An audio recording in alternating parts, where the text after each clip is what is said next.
wabarakatuh, and good morning. I hope you're all doing well. This morning we're on our way down to Gibili to interview one of the doctors that works over there, inshallah, and we'll also be able to have a look around some of the facilities, take some pictures, some footage and stuff, just to have a look at what the current infrastructure is like over there for mentally ill patients, inshallah.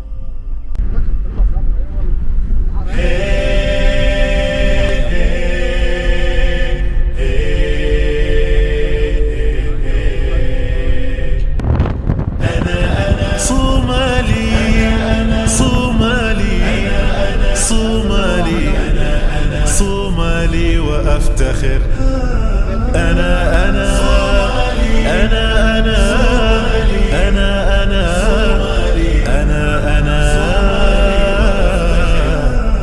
صومالي وأفتخر وحنيني سيستمر وبلادي ستزدهر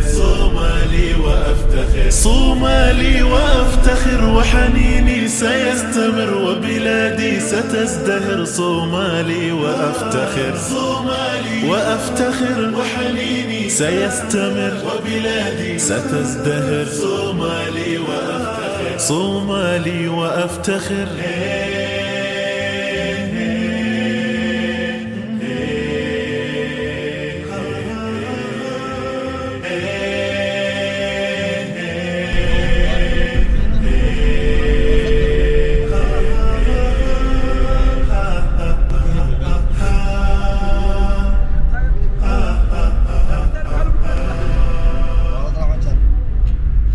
مقديشو هي القمر هرقسة هي الأغر كسمايو أحبها مقديشو هي القمر هرقسة هي الأغر كسمايو أحبها صومالي وأفتخر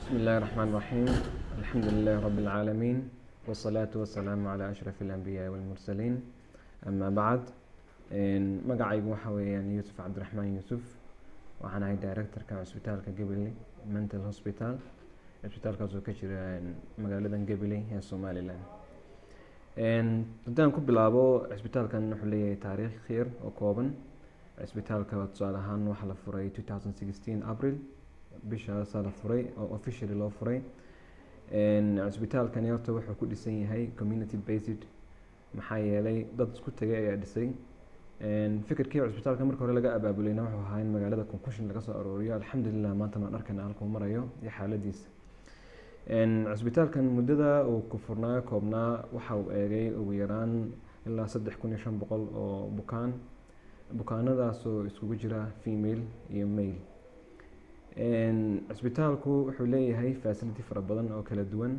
tusaale ahaan wuxuu leeyahay inpatient service iyo outpatient sidoo kale outreach programna mar aan isku daynay waan suurtagelin laakiin intii ka dambeysay waxaan u weynay budget iyo xaas isbitaalku wuxuu leeyahay inpatient oo male ah iyo inpatient oo female ah labada dhinacba leh laakiin male child iyo geriatric laakiin inta adultka ayuu shaqeeyaa isbitaalku wuxuu leeyahay rooms private iyo rooms common ah oo la wada geli karo saddex sariirood geli karaan iyo rooms hal qof oo geli karo muddada uu isbitaalkaasi furnaa horta wuxuu u shaqeeyay bukaanada inta leeg 3500 muddada kooban furnaa bukaanadaas oo marka xanuunadooda ay kala duwanaayeen xanuunada ugu badan ay kamid ahaayeen tusaale ahaan oo kale top 10 disease-ka soo qaato schizophrenia-da bipolar-ka MDD-ga iyo sidoo kale xanuuno kale caynkaas ah alxamdulillah isbitaalka marka la eego halka laga soo bilaabay iyo halku maanta marayo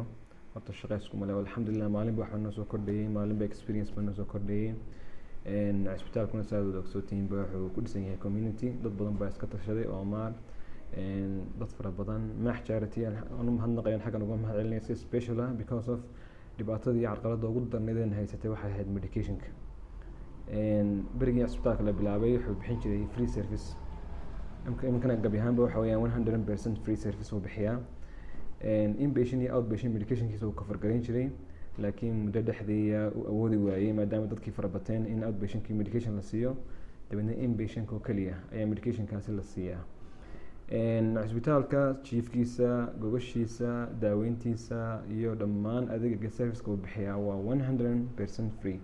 bukaanku halkaa uu kasoo galaa uun maalinta ladnaatay u gaadha insha allahna uu iska baxaa oo toosun beelbaka uga baxaa.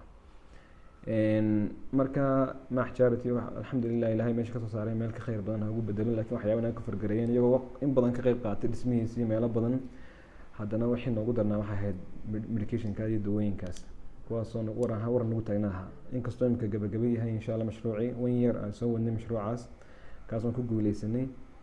mashruuca haddaan xoog yar daadego wuxuu ahaa mashruuc dawooyin lagu qaybinayay inpatientka dawooyinkii ku baxayay outpatientkana lama wada kafargarayn karayn ee ilaa meelaha 80 bukaan oo dadkii poor familieska ahaa ee awoodi karin tusaale ahaan ay iibsadaan, iyagoo dadka badankooda aan sii kala shaandhaynay ayaan u shaqaynaynay. marka horta waan tijaabinaynay si fiican uu hirgalay alxamdulilah. ilaahay kasoo kana mahadnaqa waxa iska leh qolada Maax Charity oo mar kastabana garab taagan. sidoo kale waxyaabaha ka qayb qaatay cisbitaalka dhismihiisa waxaa kamid ah Gabiley Mental Health Relief oo iyagana qaybtooda wata. maasha allah sidoo kale Omar oo isna xog midigta cisbitaalka dhan ah because of meelo badan ka fargareeya. cisbitaalka gebi ahaan awoodiisa horta way yar tahay oo inta limitkaas ma laga shaqayn karayaa 50 male iyo 10 femaleska. waxyaabaha kale jiray maintenance-ka u baahan waxaa waa dawadaas oo runtii ah priority number 1 tanoo ah haddii la helayo dawadaas. waxaa kaloo ku xiga waxyaabaha yaryaraaya maintenance-ka u baahnaa, tusaale ahaan oo kale imika dining room baan leenahay alxamdulilah si fiican buu u shaqeeyaa. miisaskii markay jajabaan oo kale maintenance waxay u baahan yihiin. maadaama cisbitaalku free yahay 100%, waxyaabaha dheeraadka loo baahan waxaa kamid ah furshaantii iyo bustayaashii iyo adeegii basic ahaa wixii lagu qaban lahaa in signa joogto maintenance loogu sameeyo. sidoo kalena waxaan u baahanahay waxyaabo agab yar oo technology oo yaryar oo anaga aad noo caawin lahaa sida CCTV camerado kale. cisbitaalkeenu security ahaan waxa weeyaan waa daciif marka loo eego meelaha kale. shaqaalaha kooban awgeed oo iyadee fankii iyo isku base garaysan budgetkii ku soconaya cisbitaalka. marka CCTV cameradaas waxyaabo badan bay naga caawin lahayd. waxaa kaloo kamid ah seatkii loogu talagalay dadkan psychiatric Somaliland ma yaalo, xataa meel lagu iibiyo ma yaalo. restraint kuwii lagu sameynayay oo bukaanada markay violent noqdaan oo kale lagu qabto. tusaale ahaan oo kale waxyaabaha nagu baahnayn gowmiskii iyo basic requirement-kii ku shaqeynaya cisbitaalku BB-gii gownkii waxyaabahaas. alxamdulilah laakiin cisbitaalkeenu maanta meel fiican buu marayaa. baahiyaha kale jira waxaa kamid ah shaqaalaha laftirkoodu mostly waa volunteer, inkastoo iminka howl loo galay oo xaggan budgetkan jaadka 200 shilin laga gooyay wax badan ka fargarayn kara doonto. haddana insha allah anaga waxyaabaha noogu muhiimsan shaqaalaha kamid ah, waayo lacagtii qaataan waxaa qaata shaqaalaha guryaha inooga shaqeeya runtii. marka waxaan oran karnaa dhammaantood volunteer, halkaasna wax ka qabasho aada u muhiima ayay u baahan tahay. waxyaabaha kale aan u baahannahay waxaa kamid ah in building capacity-ga shaqaalaha xagga aqoon ahaan in laga dhiso, taasoo anagu aan caadi ahaan bas ka wadano training fara badan aan u baahannahay. haddana waxyaabaha asaasiga loo baahan yahay ay kamid tahay. marka alxamdulilah maanta iyo maalintii cisbitaalka la bilaabay farqi weyn ayaa u dhexeeya. alxamdulilah dad badanna ilaahay dawow noogu soo dhiibay oo ku ladnaadeen. marka dadkii dhammaan ka qayb qaatay waxaa soo hawlaayay garabka ka qayb qaateen waxaan leeyahay alxamdulilah waxa ilaahay meesha ka soo saartay meel khayr badan ayay ku bedelay insha allah. qof kastoo ka shaqeynaya ama u adeegaya dadweynahan xanuunadoodu ay xagga mentalka yihiin waxaan leeyahay ilaahay inaga jazaa'isiyo abaalmarin aan jannada hayna ilaahay aan insha allah tacaala. xaggan compound-kani waxa uu ka dhaxeeyaa male-ka iyo female-ka oo daarada isku soo baxaan. waxa weeyaan halka suurtagelinta waa inta yara kooban xagga ku ciyaaraan. halkan oo kale waxa weeyaan basketkii oo isku dhow yihiin. halkan oo kale waxa weeyaan halkii volley ku ciyaarayeen. soo jeedkaasna waxa weeyaan dining hall-kii. marka inta yara masaaxadaas aan wax space hortaan haysanaa hadda ku jimicsan lahaayeen. halkan oo kale waxa weeyaan meeshii nurse station-kii xagga ku shaqeynayeen. halkan oo kalena iyadna waxa weeyaan hallkii ay dining hallka ku qoracanayeen ku qadaynayeen saddex waqti ku cunayeen. isla markaana waxaan u isticmaalnaa class ahaan oo board maadaama nagu yaryihiin facilitiesku board ahaan baan u isticmaalnaa oo waxbaan ugu dhignaa mararka qaarkood. TV-gana waa isla meeshii TV-ga ku daawanayeen weeyaan. waqtiyadu maan u kala duwanaa, marka xilliyada classes ku jiraana class bay noo noqotaa, xilliyada cuntadu jiraana cuntay noo noqotaa. marka TV-ga daawanayaan iska free-ga yihiinna way ku daawadaan. marka halkaa room baan u isticmaalaa dining hall kii TV-ga iyo class ahaan wax lagu dhigayo halkan oo kale waxa weeyaan masaajidkii ay ku tukanayeen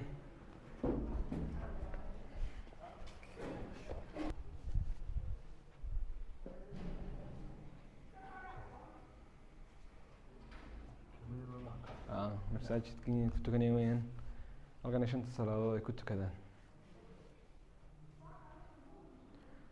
marka weli qalabayntiisa insha Allah way socotaa in mikrofoonkii iyo kutubtii ay ku akhrisan lahaayeen oo iyaguna u baahan in aad loo ilaaliyo bukaanada inta ku tukatana waa inta aadka u ladano inta kale oo laga ilaaliyo kolba kala ladnaadee daahirka noqda kaas baan kula tukanaa meesha anaga iyo bukaanadu halkan oo noo masaajid So that was the director of the mental health section of the hospital, the main hospital in Gabiley, Mr. Shakib. And it appears as though that there is some progress within the region, alhamdulillah, but there's definitely a lot of work that needs to be done. Just like he was saying, medication is the main issue.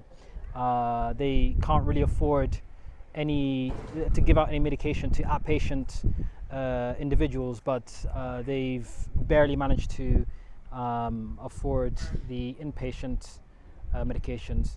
So, and that's on top of the issue that they have at the moment with volunteers and medical professionals within the hospital as well, because they don't have enough staff to operate on the wards. So definitely this hospital is a lot better than a lot of the other hospitals within the different regions of Somaliland, but there's definitely work that needs to be done, inshallah. So just under a week left till the event, the cycling event from Hargeisa to Berbera.